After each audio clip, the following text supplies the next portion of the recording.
What should I do if my Android phone doesn't reboot? Hello there, tech enthusiasts. Have you ever experienced your Android phone refusing to reboot? It can be a panic-inducing moment, but don't worry. Today, we're going to walk you through a step-by-step guide on how to resolve this issue. Have you tried a simple restart?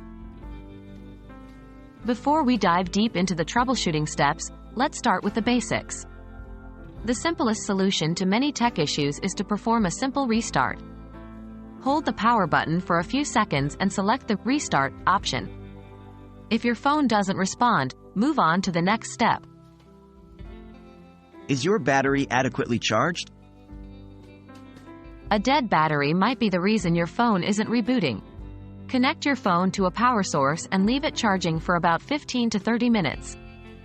After that, try restarting your phone. If it's still unresponsive, let's dig a bit deeper. Have you considered a forced restart? A forced restart can solve issues that a regular restart couldn't.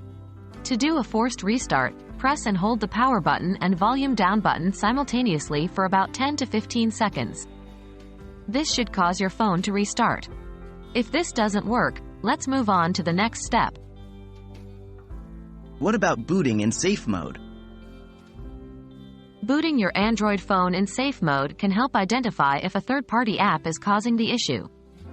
To do this, press and hold your phone's power button. Then, long press the Power Off option that appears.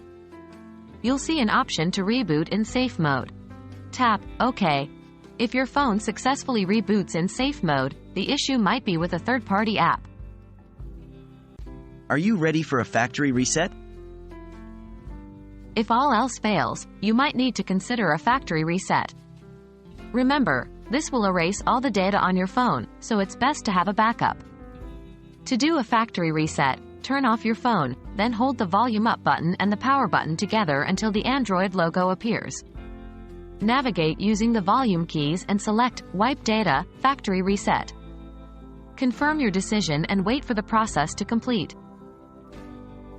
That wraps up our guide on what to do if your Android phone doesn't reboot. Remember, the most important thing is to keep calm and systematically work through these steps. We hope this guide has been helpful, and may all your tech troubles be easily solved. Until next time, keep exploring,